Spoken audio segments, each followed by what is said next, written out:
सेना ने दावा किया कि उसने हाइफा खाड़ी की तरफ दागे गए 20 से ज्यादा टारगेट्स को हवा में ही नष्ट कर दिया है। इन टारगेट्स को हिजबुल्लाह की तरफ से इजराइल में तबाही मचाने के इरादे से दागा गया था, लेकिन सीमा पर तैनात आयरन डोम ने, जो कि एक बड़ी शील्ड है इजराइल के पास, ने उन्हें वक्त रहते ही आसमान में ही राख में तब्दील कर दिया। तो आप देख रहे हैं किस तरह से हवा में आयरन डोम, चूंकि एक बड़ी शील्ड, एक ढाल की तरह काम करता है इजराइल के लिए, उसने वक्त रहती है आसमान में ही इन तमाम जो तबाही मचाने के लिए हिजबुल्लाह की तरफ से ये मिसाइल्स दागी गई थी, उन्हें वहीं पर नेस्ता नाबूद कर दिया। तस्वीरों में आप देख रहे हैं, हालांकि कुछ जो हैं वो ज़मीन पर भी गिरते हैं, लेकिन ये जो दावा किया गया था हाइफा की खाड़ी की तरफ से, जो 20 से ज़्यादा टारगेट हवा में नष्ट कर दिए, इन टारगेट्स को हिजबुल्लाह की तरफ से इजराइल में तबाही मचाने के इरादे से दागा गया था, लेकिन चूंकि आयरन डोम है, आसमान में ही इन मिसाइल्स को नष्ट कर दिया गया। और खबर तो यह भी आ रही है कि ईरान और हिजबुल्लाह अब इजराइल के खिलाफ नए सिरे से प्लानिंग कर रहे हैं। वॉर जोन के एक नए दावे के मुताबिक ईरान और हिजबुल्लाह मिलकर इजराइल पर कोई चौंकाने वाला हमला कर सकते हैं।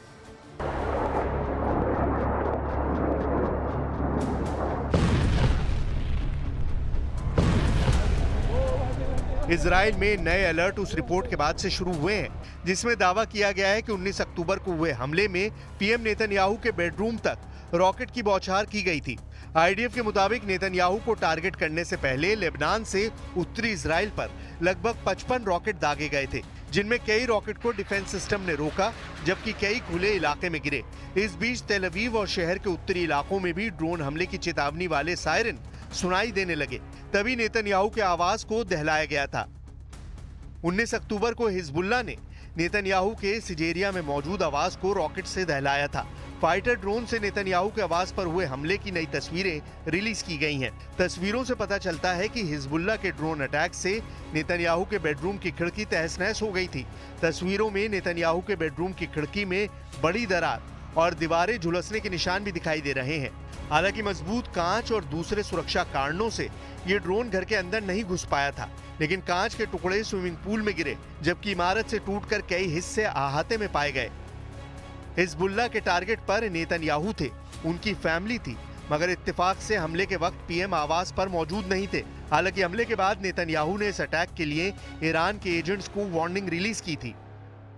מי שהיה לו חלומות בעזה לנצח אותנו ולהכות אותנו לפני שנה, הוא לא נמצא בחלום הזה אחרי שאין את סינואר ועוד שורה ארוכה בצמרת וכל מה שנעשה שם על ידי צה"ל. हिजबुल्लाह ने अब तक अपनी पूरी ताकत से इजराइल से मुकाबला नहीं किया है। अब तक इजराइल पर लेबनान से 100-200 रॉकेट की बौछार की जा रही है, जबकि हिजबुल्लाह फुल फोर्स में अटैक करना चाहे तो रोज के 2 से 3 हजार मिसाइल दाग कर पूरे इजराइल में तबाही मचा सकता है।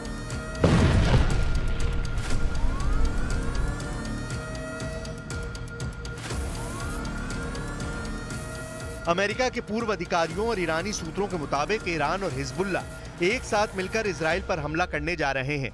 दावा किया जा रहा है कि हमला इतना बड़ा और भीषण होगा कि इजराइल का एयर डिफेंस सिस्टम आयरन डोम हिजबुल्लाह के रॉकेट और ड्रोन हमलों को रोक नहीं पाएगा। वहीं ईरान की तरफ से भी दावा किया जा रहा है कि इजराइल पर डबल अटैक के दौरान इजराइल को अमेरिका से मिला मिसाइल डिफेंस सिस्टम थार्ड भी नाकाम साबित होगा। यानी हमले में इतनी ज्यादा मिसाइलें, ड्रोन और रॉकेट ईरान और हिजबुल्लाह इस्तेमाल करेंगे कि इजराइल और अमेरिका दोनों के एयर डिफेंस सिस्टम डबल हमलों से भस्म हो जाएंगे। इसलिए इसे ईरान हिजबुल्लाह का ऑपरेशन कयामत कहा जाने लगा है।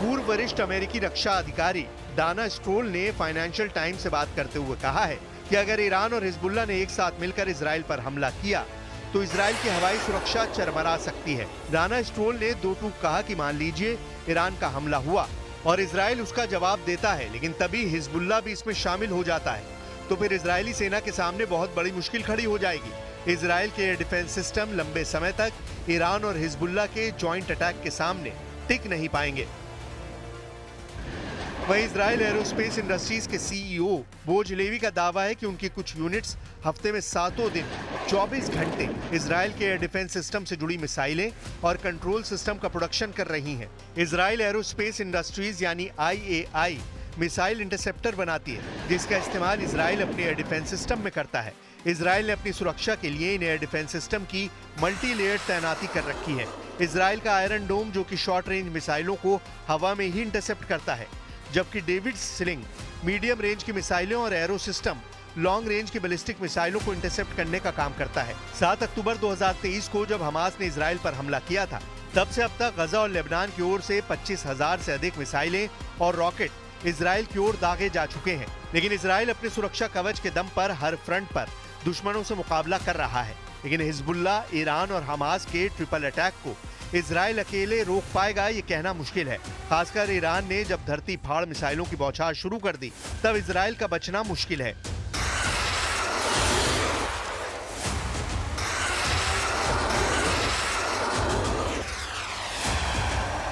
ईरान और इजराइल में डायरेक्ट वॉर की टेंशन बढ़ चुकी है। जब से इजराइल के हमले का प्लान लीक हुआ है, तेहरान में आर्म्ड फोर्सेस अलर्ट मोड में है। सैटेलाइट तस्वीरों और दूसरी खुफिया जानकारियों के आधार पर तैयार किए गए सीक्रेट डॉक्यूमेंट लीक होने के बाद से अमेरिका भी इजराइल पर खफा है।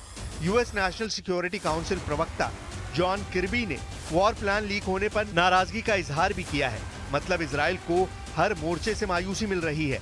इजराइल जितना तकलीफ में आएगा, उसके दुश्मनों के लिए उतना ही खतरा बढ़ता जाएगा, ये भी तय है। इजराइल जख्मी होने के बाद ज्यादा खूंखार और घातक हमले के लिए कुख्यात है।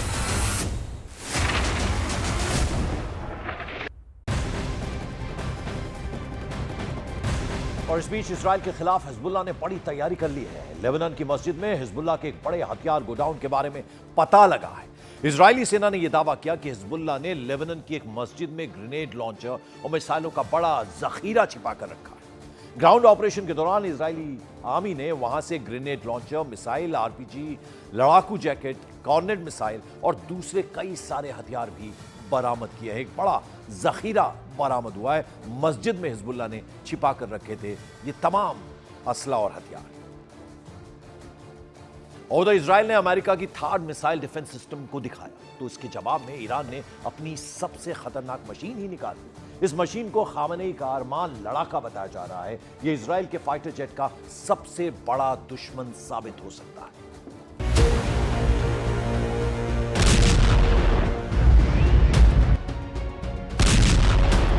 इजराइल का F-35 टेक ऑफ करेगा। F-35 ईरान के एयर स्पेस में पहुंचेगा।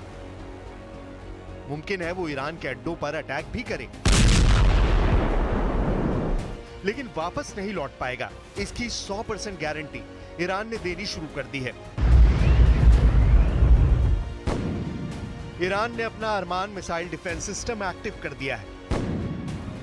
ईरान के इंजीनियर दावा करते हैं कि ये स्टेल्थ विमानों को भी ट्रैक करके गिरा सकता है। ये 360 डिग्री में अपने टारगेट को ट्रैक करता है। 200 किलोमीटर की ट्रैकिंग रेंज में इससे किसी भी हवाई टारगेट का बचना मुश्किल है। जब टारगेट 120 किलोमीटर की रेंज में होता है तो इसकी मिसाइल उसे मारकर गिरा सकती है। ऐसा ये 27 किलोमीटर की ऊंचाई पर उड़ने वाले किसी भी टारगेट के खिलाफ कर सकता है।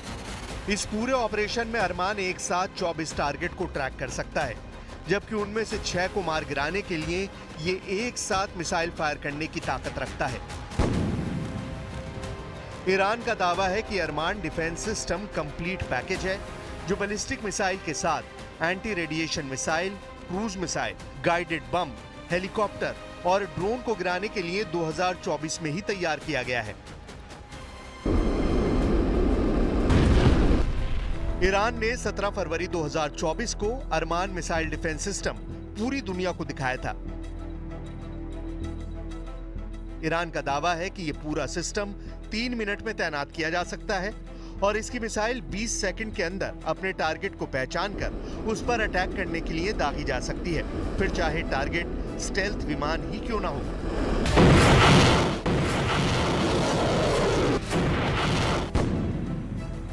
अरमान मिसाइल डिफेंस सिस्टम में सैयाद 3F नाम की मिसाइल इस्तेमाल होती है। 6 मीटर की ये मिसाइल 1000 किलो वजन की है और ये 120 किलोमीटर के दायरे में अपने आसमानी टारगेट पर जाकर फट जाती है। इजराइल इस वक्त बेहद गुस्से में है। वो 1 अक्टूबर को ईरान की बैलिस्टिक मिसाइल वाले हमले का करारा जवाब देना चाहता है, उसका बदला लेना चाहता है और ये फैसला बिन्यामिन नेतन्याहू को करना है। पूरी दुनिया की नजर उनके इस फैसले पर टिकी है क्योंकि इसके बाद युद्ध का एक नया अध्याय शुरू होगा। इसलिए इजराइल ने उतार दिया है अपना सबसे खतरनाक फाइटर जेट F-35 जो उसे अमेरिका से मिला है। इसका मुकाबला करने के लिए दावा किया जा रहा है कि ईरान को मिल गया है रूस का S-400 एयर डिफेंस सिस्टम। क्या S-400 और अरमान मिसाइल डिफेंस सिस्टम मिलकर इजराइल के हमले को नाकाम कर सकते हैं? ये बड़ा सवाल है। फारस की खाड़ी के ऊपर इस वक्त कुछ अशुभ होने वाला है।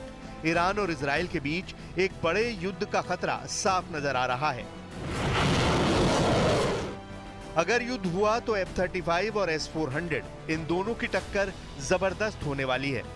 इस युद्ध में सबसे नए हथियारों के मुकाबले की 100% गारंटी है। साथ में 2 सुपर पावर अमेरिका और रूस के हथियारों का ऐसा मुकाबला हो सकता है जो दुनिया ने यूक्रेन की जंग में भी नहीं देखा।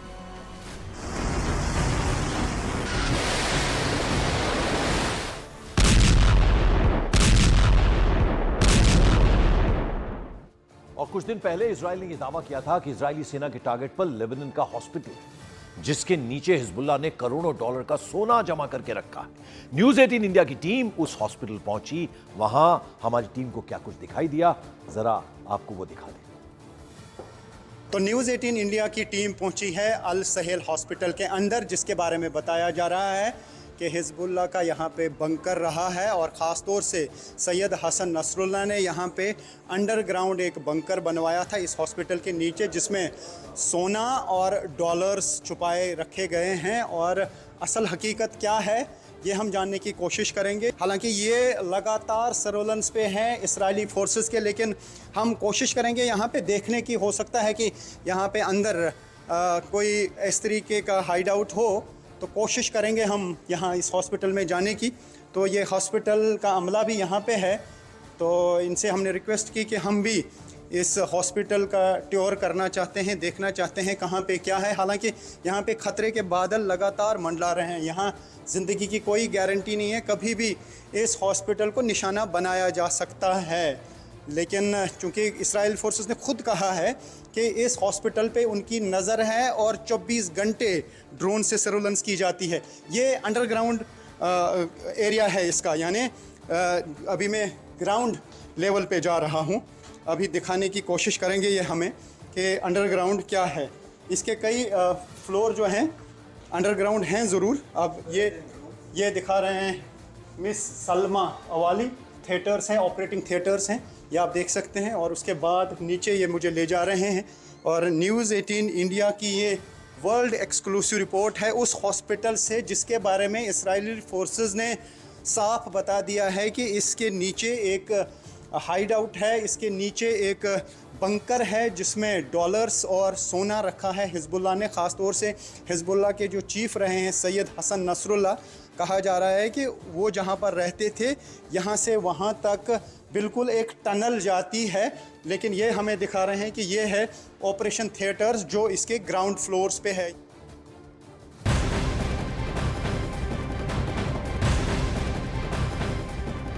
इजरायली सेना ने एक बार फिर गजा पर हमले तेज कर दिए हैं। फिलिस्तीनी चिकित्सा अधिकारियों के मुताबिक बुधवार को इजराइल की तरफ से मध्य गजा पर अटैक किया गया, इसमें 2 लोगों की मौत भी हो गई। फिलिस्तीनी स्वास्थ्य मंत्रालय के मुताबिक इजराइल और हमास की जंग में पिछले 1 साल में 42,000 से ज्यादा लोगों की मौत हो चुकी है।